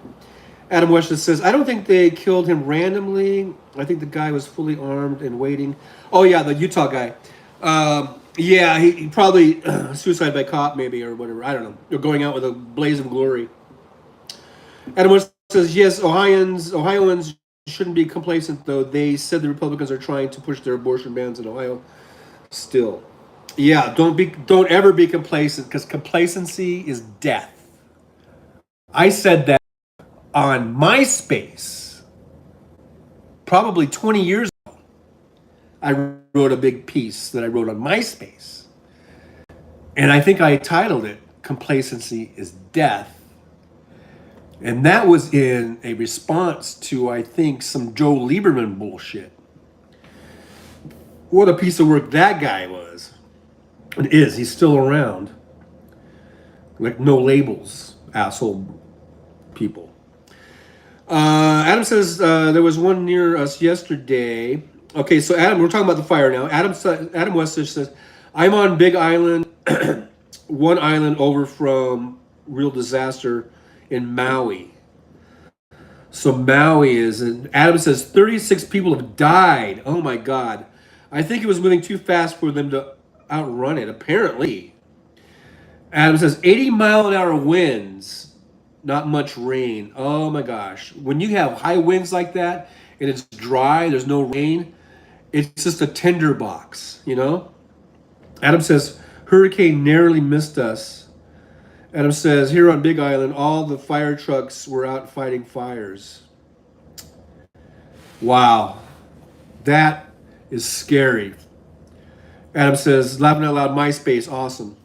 Yeah, I remember when I made the move from MySpace to Facebook, and it was like a big deal. I was one of the first people in the world, of my group of people that went over that made the move from, because everybody was on MySpace.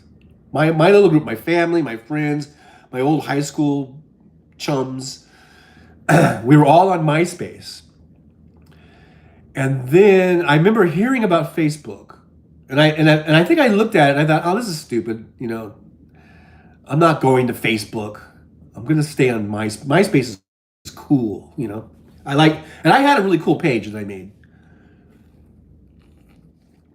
But the thing is, the technology wasn't really good then. So, but what I liked about it, you could design your own page, and you could put all these backgrounds on it and these little visual things, and you could put music, any music you wanted. You could put. It was like copyrighted music, but you could have this. So when someone clicked on your station, it was like on your page, it was like you had your own little background music, your own little soundtrack would just automatically start playing. I loved it. The only thing is, the computers were so slow and the downloads were so slow that when you clicked on someone's page, it would take forever for it to load. Literally, like. At least on my connections, sometimes like a half an hour or an hour to just load someone's, profile page or something. So it was really, the technology I just don't think was there yet to do that type of thing. And then my Facebook came along, and I was like, I'm not. That's stupid. I remember going over to it, and it was just really sparse compared to MySpace. It was very simple. It was just a feed. It was almost kind of like Twitter in a way. I mean, it was just like, as I remember, you could make a little profile page where you could put your profile picture on, and then it was basically just this feed of people, put people's posts. And I just thought, this is stupid. This is just plain and boring. So I just ignored it, and then I had a friend, one of my MySpace friends says, "Hey, why aren't you going over to Facebook? Everyone's going over there." So then I went back over to Facebook, and I saw a couple of friends on there.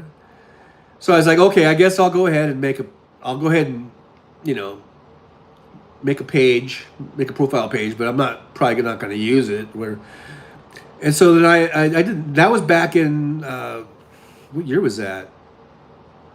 2008 or something like that. And and then next thing I knew, as soon as I joined and I started, and then you send out like you send out little things to other people like, "Hey, I joined Facebook," and then the next thing I know, everyone followed me. Now, not that I didn't follow the person who told me to go over there. No, no. No, I'm an original innovator. You know. But anyhow, that was around, I think, 2008. I made that move from MySpace to Facebook, and then MySpace just started getting less and less used. And then I started using Facebook, and then Facebook kept improving and getting better and more popular, and everybody was on Facebook. Before I knew it, within that year, everybody had moved from MySpace to Facebook, and MySpace was kind of just you know something that every now and then you would go check on and go, "Hey, what? I wonder if I still have a MySpace page." And I would go and I would check on it year after year after year, and it was there for a long, long, long, long time. And then it started being where I guess somebody took it over, and it became just like a music thing. And my page was still there, but it was sort of like somehow a lot of stuff was missing, and it was just weird. And then the last time I checked it, I couldn't even get into it anymore because I don't even think my password would work anymore. So I'm pretty sure it's just gone now. Finally, after like, you know, how many years? 15 years or whatever. It finally was just, I think it's just gone. But I never officially like closed it out. I always just let it stay there. But now I think it's gone. I think it is dead and gone. Andrea says, "Okay, gotta run. Storm's coming." Okay, Andrea, be safe. Get down into the storm cellar or the storm shelter. Get the kitties safe. Both the kitty cats and the grandkitties. Get them all safe. And hope you guys are okay. Adam says, "Andrea, take care. Malama Pono," which is, of course, is Hawaiian for take care, I guess. No, I don't know. I'm just kidding. I'm just kidding. I don't speak Hawaiian, so I just remember mahalo means goodbye and hello. I don't know. Or maybe that was, what is that word that means goodbye and hello? And hello. No, Oahu's that's an island. Anyhow, wasn't there a movie like that? It's like, uh, Aloha. Here you go. Thank you. Thank you. I was stumbling around it. I was all around it. Yeah, aloha means hello and goodbye. I remember that was a movie, like sort of a tagline of a movie, wasn't it? Back in the '70s, I think. Some sort of a movie about Hawaii, and they said aloha means hello and goodbye. And like, oh, that's interesting. So I guess you got to be really careful about the context of which you're using it, so that people know you're either saying bye or hello. I guess if someone's coming towards you and you say aloha, that means hello. And if someone is walking away and you say aloha, that means it means goodbye, right? Adam West just says, take good care. Malama care pono good. Yeah, I bet. Alrighty. We're learning stuff here today on the Trucker John live stream. We are learning some Hawaiian.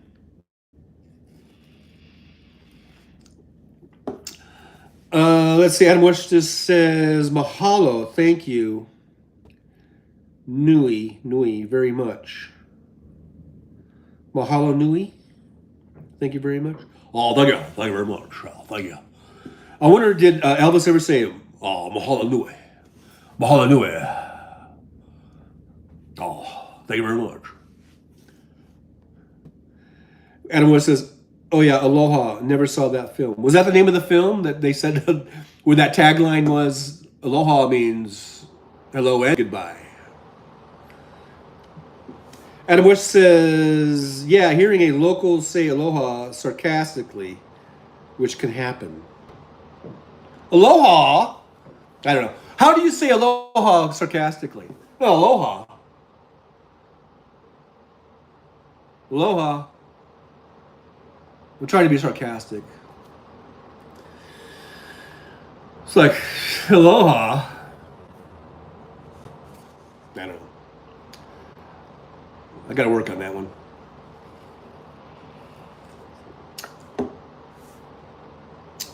Adam West just says, means you better watch out. You better watch out. You better not pout. I'm telling you why. Oh, mahalo nui. Oh, mahalo nui.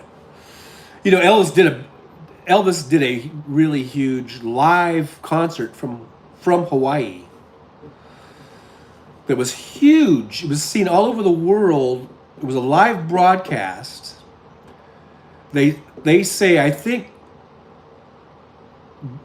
was shown to a billion people, which this was probably what, 1972 or something, was a pretty damn huge deal. This is before the internet. So they were able to do a satellite live broadcast and able to broadcast it to a billion people around the globe. I believe that's what it was. That was huge.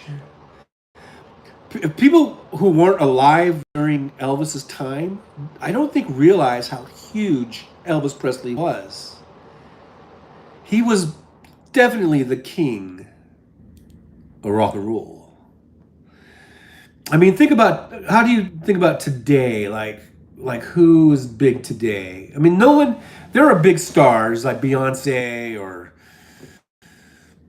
whatever. Who's big today? Who comes to mind when you think of a big, like, global, international, huge star, like in the music business, basically? Who do you think of? Who first comes to mind? I can't even think right now.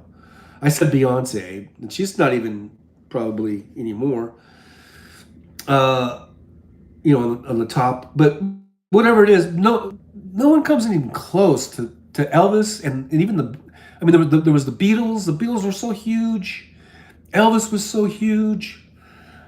No one's like that anymore. It's just amazing. So that's the thing about, as time goes on and older generations die off and newer generations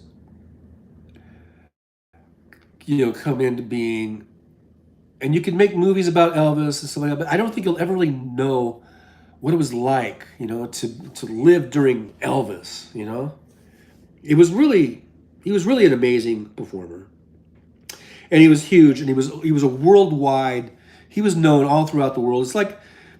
It's just like Like Muhammad Ali, he was huge and he was a boxer, but he was known all over the world. You know, there's kind of it's kind of a rarity to have that kind of fame. You know, Adam West says, don't know about Elvis, but the Beach Boys did say surfing Waimea Ua Bay. They meant surfing Waimea Bay. Waimea Bay. I remember Waimea Bay. That is in Oahu, right? That's I think I saw that when I went to Oahu, right there by Waikiki, Waimea Bay. Isn't that the one that's just sort of around the bend over by Diamond Head and where I did a little bit of scuba diving there, not or snorkeling. You can do some snorkeling, and you can buy the fish food, and the fish you come right up to you, and you can feed them. I think that was Waimea Bay. Um, Adam Morrison says, "How are you?" It's talking. Asking Aaron. Hey, yeah, because Aaron said aloha.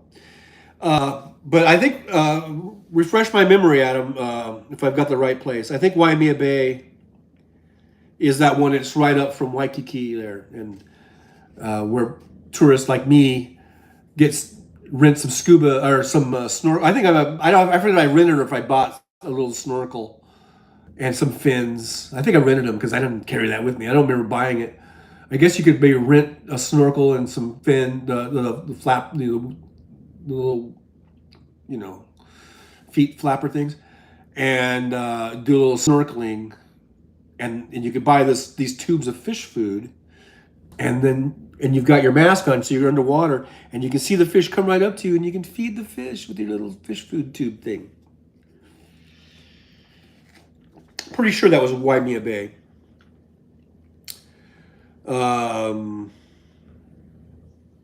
That was like over 30 years ago, so I'm trying to remember it.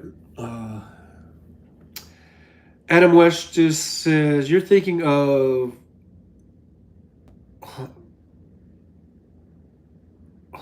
Honolulu, I think. Waimea is north shore of Oahu. Oh, North Shore. Well, then we probably were there because we rented one of those little Suzuki. What do they call those little Suzuki? Look like little Jeeps. You could rent those all over the place. This is back in like 1989, and you could rent those. And we rented one, and we did the whole island. We went on a trip. One day we rented one and just did the whole island. So we probably were at Waimea Bay at one point. That might have been where we saw something up there. I forget now, but anyhow, and then we did the other thing too. That was right by, pretty close to Diamond Head, I think, which is where we were staying.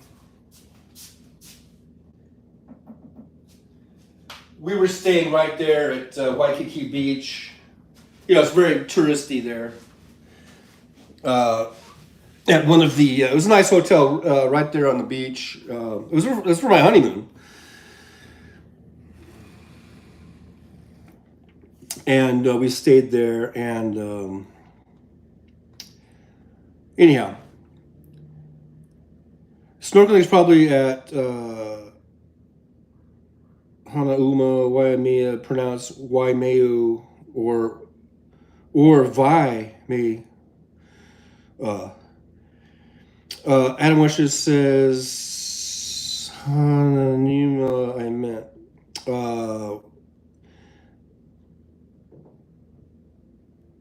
So Waimea. Adam West says Waimea is huge waves. You'd be there trying to snorkel. No, I didn't snorkel. The only place I snorkeled was the place I was talking about that was over by Waikiki. There, it was a different. Yeah, I do remember. Probably North Shore. Probably was Waimea. I remember watching. I think there was a lot of surfers up there, and there was a lot of big waves. I wasn't snorkeling there. No. It was only in that one bay. It was it's like this nice big bay area. It's just, I guess it would be south of Waikiki, like I say, heading towards Diamond Head's the big Diamond Head mountain. So it'd be back that direction, and there was this nice big bay where it's somewhat calm waters, and you can go snorkeling in there. But the Waimea one, I think I do remember that it was known for surfing. I think it's a good surfing area. And I remember just going out on the beach, and we just sat out there and we watched the surfers for a while and dipped our toes in the sand, and we didn't snorkel or surf. And then not too far from there, I remember driving a little bit more inland, and we found these waterfalls. It was a place where you could hike. Like, remember we parked, and you could hike back into these really cool waterfall area. And so there's this big waterfalls coming down, and then it's like a big pool of water, and everyone was swimming. I remember we jumped in and we were swimming, and then you could go like behind the waterfall. It was really cool. I remember doing that, and I don't remember the name of that place. Adam Worship says Diamond Head area. Yeah, I'm not that familiar with Oahu. I learned to surf on Kauai, so that's the main one I know. Okay. Yeah, I've only been to Oahu, and I always wanted to go back and see more of the islands, but I just never have. Maybe someday. Oh, you know what? So it's been over 2 hours. It looks like it's been 2 hours and 9 minutes. Adam says Honolulu Bay is a bit east of Diamond Head. It might be that. That sounds familiar.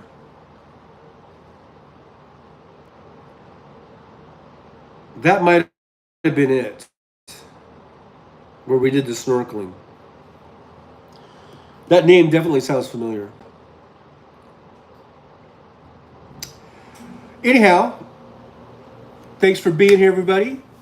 My woke crew. You guys are my woke. Do you guys know that? Did you guys know that? You were part of the woke crew. And you should be proud of that. It should be a good thing to be woke. I'm taking woke back. People want to make woke a bad thing. I'm taking it back. We're making it a good thing. It's a good thing to be woke. So stay woke. And Adam says, waterfall area is probably near Manoa. My friends lived there. Green and waterfalls and beautiful. Yeah, it was very, very, very beautiful. So anyhow, that's it for today's show. I guess I'm going to go ahead and call it. We are at 2 hours, 10 minutes. It's noontime. If you'd like to watch even some more woke programming over here on YouTube's is the Randy Rhodes Show. Should be coming on now. Jolie says hashtag woke crew. Yeah, woo! We are the woke crew. Thank you, Jolie, for being here. I appreciate you, as always, helping me out. And thank you, Adam Westish, for checking in. Aaron West. Wait, we got Aaron West and Adam Westish. Any relation? We've got Andrea was here. And Chad, thanks for coming by. Chad, you are now part of the woke crew, whether you like it or not, buddy.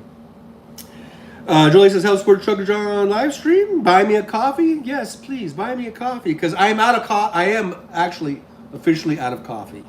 So if you want to help out, keep the coffee flowing. Coffee is my lifeblood, man. It's just that's what it is, man. So anyhow. Tuesday, Thursday, 9 a.m. Pacific time-ish. There's a big emphasis on the ish, just like Adam West-ish. Mine is 9 a.m.-ish. As you can see, because today I didn't start till, I think, after 9:30. But anyhow, or 9:45 probably. But here we are, trying our best Tuesdays and Thursdays and some impromptus. So always be on the lookout. If you see Trucker John is on there, just come on in, give me a thumbs up, and a make sure you're subscribed and hit the share button. You can even just say hi or bye or, fuck you. I don't know. But use asterisks like Adam does. Not that he said fuck you to me, but he said, anyhow, I'm going off on a tangent. But just say hey, hi, ho, hey, hi, ho. And we shall see ya. I'm going to try to do something over the weekend. I always say that and then I never do. But I'm going to try to pop in over the weekend sometime as a live stream just to keep in touch so you guys don't forget about me. And maybe I can do something a little more visual, something from the strip maybe. Maybe we'll do a live stream looking at the sphere would be nice maybe. I don't know. We'll do something. But just be on the lookout. If you see me, come in, say hi. All that good stuff. And ARM is coming up. And that, you know what that means, right? That means I'm about ready to push the button that is the off button. All right, guys. I'll see you over in Hal's chat. Maybe I'll see you in Randy Rhodes' chat. And maybe I'll see you somewhere on the YouTubes real soon. Thanks a lot. I really do appreciate you guys coming and hanging out with me for a couple hours. So thanks a lot, guys. Talk later. Bye-bye.